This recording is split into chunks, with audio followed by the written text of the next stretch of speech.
What's going on, guys? This is the one-man army, Mr. Easy for Life, coming back at you guys once again with another Blade and Soul video. It's been a long time, I know. I've been streaming a lot, but today I have a request. I have a request from a awesome viewer, Silver. This is for you, man. You said you needed some help with the floor 20 Yunsang, right? So I'm gonna go ahead and give you some tips and tricks on how to do that, and hopefully this may help a lot of you other new players, right? Some of you have even fought Yunsang before. Who knows, this may help you. I'll briefly go over the mechanics to the best of my ability. I'm actually streaming this right now at the moment, so don't expect it to be perfect, as I do need to live commentate as I fight him. So Silver, I'm gonna be changing up my gear, just so, because I'm pretty sure you don't have gear like the Aranzu badge yet, so I'll go ahead and swap things out to what I used to have before I had all this gear. Of course, with a few exceptions, I'm gonna keep my Riftwalk stage 9, just so, as for some insurance, I guess. And this is all I kind of want to change, to be honest with you. So yeah, here we go. For the build that I recommend you use, one of the most important things I would tell you is you need to have that parry spin. This parry spin is the only block that we have, or it's not the only block, but it's the easiest block that we have available to us. So you want to be able to parry the moves at the right time with this parry spin. Remember, you only have half a second to perform each parry. So whenever you see a move that can be parried, you need to be on the ready for that. Okay, you gotta fucking be on top of your game with this parry spin, because if you don't parry a lot of his moves, you will die very fast.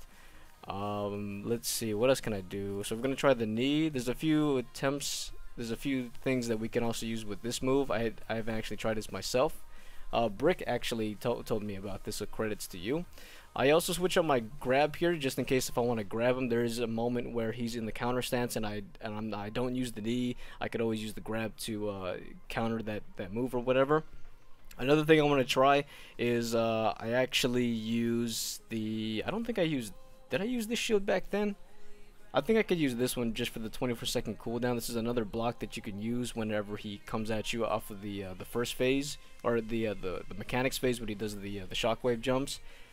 Another thing you can try to do is you can actually use the Ember Stomp. This is something that I actually used to run before when I had Baleful stage 12.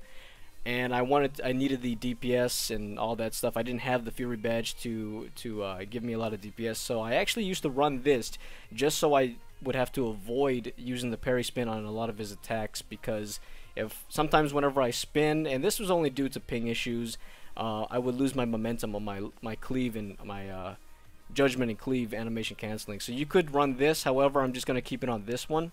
But if you need a little bit of insurance, you could use this, and this will help you. So I'll go ahead and apply this. Now, assuming that you know majority of the, well, not majority of the fight, but a brief, you know, you have the gist and the basics of the fight, knowing that I don't have to explain to you that whenever we start this fight, he's gonna do a jump, and you're gonna want to jump over that. Okay, so I assume you know a lot about the, you have a gist of the shockwave. So anytime he does a jump move or a shockwave, you have to jump like this, your space bar. That's the only way you're gonna be able to avoid that. So like I said, initially you hit him. Oh, we'll just actually go right into it. So you want to do that. This move right here, you want to parry that. Okay, there's another move right here that you want to parry, as you can see. And here's this second move. He's going to do a first spin. You want to parry the second spin just like that. Parry that as well. Like I said, a lot of his moves you could parry. So you got to be very observant with what moves I'm using. Like that. And of course, if you're too slow or you're too early, you're going to go ahead and get hit like that. It's like that. Parry that. Like I said, just be very observant. One, and parry, just like that. And go like this. Like that. 1, 2, good. First phase of the mechanics. He's gonna pull you in. You can F roll out and use your C to pretty much negate that, obviously. And right there, you would want to parry that, but I'm an idiot. I didn't do that.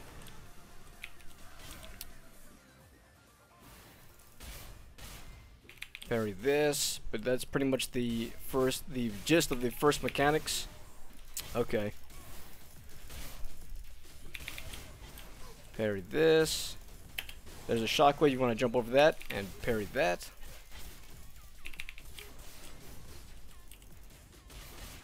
One, two. Here's the second phase right here. Same thing. He's going to pull you back in. And you could use your C or any iframe in general. And parry that. And that pretty much stops him. He's going to do another jump. Jump over that. Same thing. His rotation is very simple. Okay, he's going to go into his Ember Stomp. And you can actually cancel this out just like this. And, okay, why couldn't I grab him? Oh, I didn't stun him. Shit. Okay, this is definitely a fail. I'm going to do this. Oh, no, that's going to kill me. Yeah. This is a freaking fail. Okay. Well, that's another tip right there. If you don't stun him, like I didn't do, he's actually going to get a buff. Now, this buff, which when he drinks his elixir, he will actually do more damage to you. So you want to make sure you stun. I think that part you kind of get the gist. After you cancel out with the knee, you would just go ahead and stun. And, yeah. And he's going to go into his second mechanics. Oops. You can actually backstep that as well. Okay, not that. Oh, no. And that's one stack. Okay. Okay. Stun him. You can actually backstep out of that. This is what I used to do. And then you would go like this. Oh, God.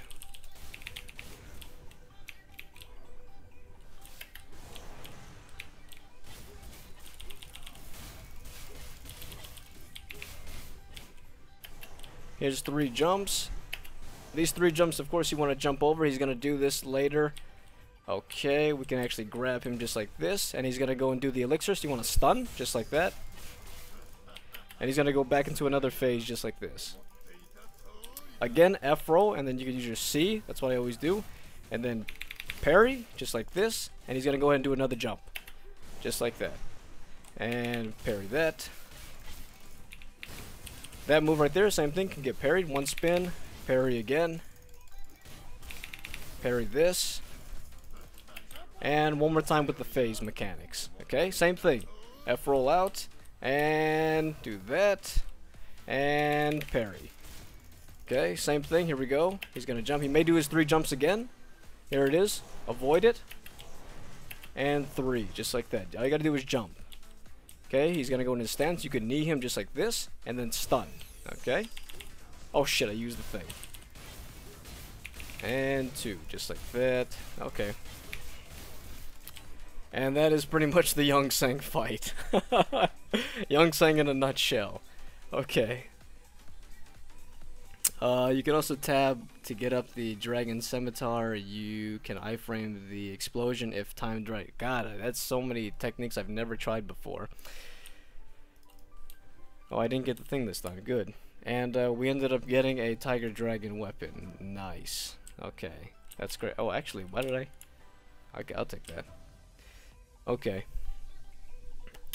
So that was pretty much the Yunsang fight. So just to recap it, a lot of his moves are definitely parryable. The knockback where he jabs his staff into you, as well as his slam, and as well as his spin into a knockup. A lot of it, like I said, is very parryable. Of course, you can just spin out of the way to avoid it. However, it's more beneficial that you keep your consistent DPS up. So just parry everything, okay? And again, if you want, you could use this Ember Stomp to avoid things like his regular rotation. Okay, this will negate all the things that I said that you needed to parry. Right, whenever this Ember Stomp is up, you could use it to negate it. However, you will lose out on DPS. This is still the beneficial route to go. Is this one right here? Okay, I'm pretty sure you know that. And again, with the 3 shockwaves, you just jump over his 3 waves. And whenever he goes into his defensive stance, you can either grab him, or you could do what we did here, and we used the knee ability to cancel out that effect, and then follow it up with a stun. It's a lot of rinse and repeat, I would tell you that much. It is a lot of rinse and repeat. Okay, same thing with the mechanics, like you saw. I would just F roll out when he would pull us in, and then I would use my C, because it was pretty much always up whenever we entered the mechanics phase. Use your C, your Scorching Strike, to iframe it, and then you get up in his face and parry him. After that, it's a jump. You just jump over it. So yeah, man, I hope that helps. Again, there's gonna be a lot of heavy editing on this. I gotta make it look all nice and edit out the fails and save the fails for maybe a highlights video or something like that. But either way, I hope this helped you, Silver, as well as anybody out there who may be struggling with this fight. I do know there's a lot of new players coming into the game. Not as much as before, but there still is new players every day, and you never know who's gonna click on your video, right? But either way, thank you so much for watching today's video, guys. Stay tuned for more to come. Like I said, hopefully this helped you. I love you all as always, and I hope you're all having a very easy day. This has been the One Man Army, Mr. Easy for Life, and I'm out. Peace! Thanks for watching today's video, guys. It really means a lot to me. If you like what you see, then don't hesitate to hit that subscribe button below. Or better yet, hit that bell you see on the screen now in order to get notified when a new video gets uploaded. Now, all my social media links are in the description box below, and if you don't give a shit about any of that, then just go ahead and share this video with your friends, share this with your family, or even share this with your mom. Any support at all is greatly appreciated. I love you guys as always, and I hope you're all having a very easy day. Stay tuned for more to come, and this has been the One Man Army, Mr. Easy for Life, and I'm out. Peace!